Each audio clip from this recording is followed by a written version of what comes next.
Hello, thank you so much. First of all, thank you so much for taking the time to be with us today. I mean, I know you're super tired.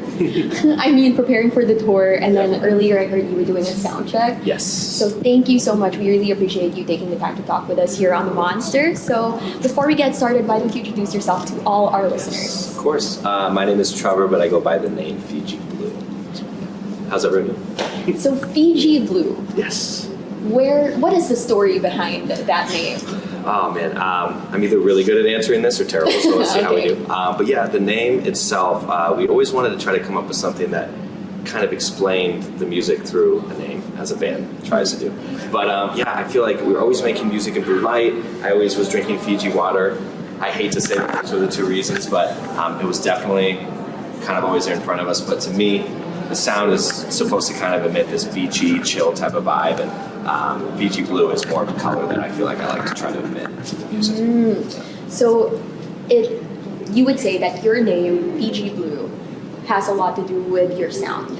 I would say so. I like to keep it that way, yeah.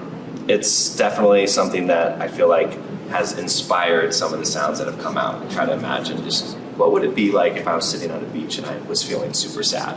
That kind of stuff. Oh. So yeah, feeling down. But at the same time, there's some happy music. So would you recommend for your fans to listen to your songs, like specifically on the beach? Yeah, I would say it definitely can help. But at the same time, it can be listened to just about anywhere. In fact, I feel like alone in your bedroom also is a great place. Right. Yeah. Just imagine you're in the beach. Yes, exactly. Close your eyes, beach. Now, when it comes to your group, how do you go about your process in writing and producing your songs? Yeah, I mean, for me, I keep a list of ideas kind of in my head always, and it really just depends on the song, the day, the person I'm working with. For me, I kind of recently I've been just trying to get these little ideas out of my head, and whenever I'm with the producer that day that I'm excited to work with, I feel like it just kind of comes out in a weird way. I wish I had this grand story, but I just kind of play guitar, and whatever comes out that day, and it can be really bad, but sometimes, and hopefully it's usually okay. And yeah, I feel like my creative process just depends on the day, and whatever magicness is going on in the air that day. Yeah. Okay. Now, one of your biggest songs, at least in our station, was It Takes Two. All I want is you. You want to sing tonight, by the way? Oh, sure. Well, that song, it made waves in our station. What's the story behind that song? I mean, yeah, that song, I remember, it just came so naturally. Again, it's always the ones that I feel like are just so easy that somehow people love. And I feel like for me, that song, I know all the people I were making it with that day, kind of just in their new relationships. Me at that point, a little older in my relationship, but yeah, I feel like in the simplest way, sometimes saying love and explaining love in its simplest form is what people need to hear, and it really does take two people to make love work. So I feel like in the simplest way, that song kind of just came about, and us just trying to explain what love is to us. And, yeah, I love that. Now, with what you said, that it takes two people to make love work. What message would you want to give out your fans with regards to that song in particular? Well, I would say with anybody going through any relationship quarrels, I would just say again, it does take two people to love, but I will say you got to love yourself and work on yourself first. So before you put any pressure on anyone else, take care of yourself, look after yourself, and you can always find that other person when the time's right. Oh, I felt that. Yeah, I love that. For any relationship advice, I don't know if I'm entitled to give that, but yeah. Now, if I'm not mistaken, you got married recently. Congratulations, yes, by the way. I appreciate it. So, would you say that you have any song that you particularly wrote for your wife? Oh my goodness. Out of all the music, I feel like a lot of it is definitely inspired by her. She has been around since before the project existed. I remember she was on the couch helping us figure out what the name was. So at the end of the day, she's been an inspiration of mine for a long time. And yeah, I mean, It Takes Two, Butterflies was a big one. I remember I wrote that during long distance we were going through. So that's like the long distance relationship song. And, I have a lot on the upcoming album too, specifically a song called Beautiful. That's a ballad I sang at our wedding, and it's definitely for her. For sure. Oh. I love that. Now, you do have an album coming up in 2 weeks, and some tracks like Angel, right, Peppermint, they seem to explore both loss and hope. Can you give us a hint on what message you hope your fans would take away when they listen to the album as a whole? Yeah, to me again, this album, I wrote it kind of during a lot of the highest highs and lowest lows.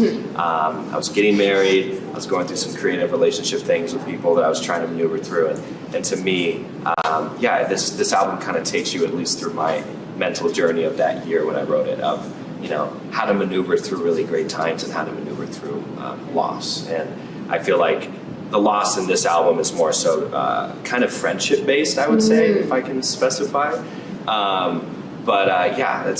It's something I'm really excited and interested to hear how fans take it. But the project to me is kind of an encapsulated moment of that year. So the upcoming album is called Glide. Yes. Why Glide? Oh man. Well, this is my OCD-ness. I always wanted an album name that had one word that was one syllable. So get that out of the way. Okay. But the main reason I found Glide being the name of the album, to me, small story is I have a slight fear of flying, which is so great how I have to travel here. Short flights, which I love. But to me, the album name kind of comes from the place of like when you're about to land and you're moments away from touching down and you're kind of gliding, the engines are off. And to me, I always had a lot of fear of like everything going wrong. And I'm trying to, and this album to me is kind of a perception switch or perspective switch of knowing and hoping that things are going to be okay. Rather than things going wrong. So to me, it's that moment of letting go. And that's what this album to me is about. That is so good. I love that. I love that so much. All right. Now, this is actually your second time in the Philippines, in Manila. I actually was able to watch your first concert here. It was so much fun. I was with a group of friends. We had such a great time. But I'm curious, what was your experience like being here in the Philippines for the first time? Oh my goodness. It was unbelievable. That show was so fun. Probably still one of my favorite experiences and shows to date. I've been looking forward to coming here for so many years.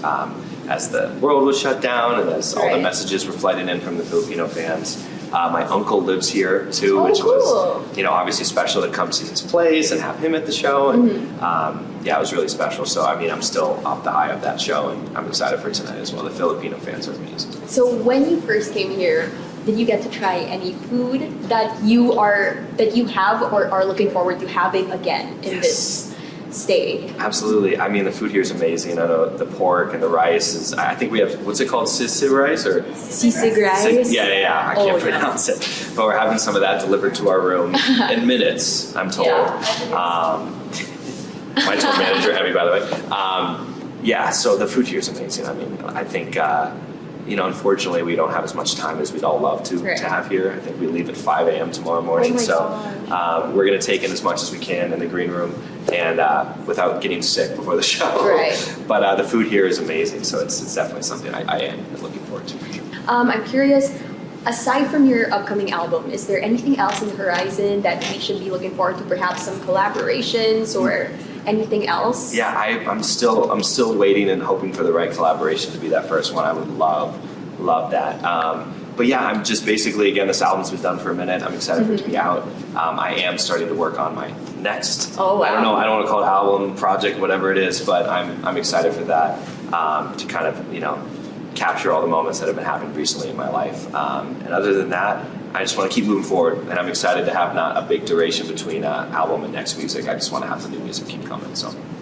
And you mentioned earlier that you wanted a collaboration to materialize. Is there anybody in particular that you would dream, like it's your dream to have a collaboration with this artist? Yeah, I mean, I guess I got to put it out there always, but John Mayer, I'm a huge fan of John Mayer's.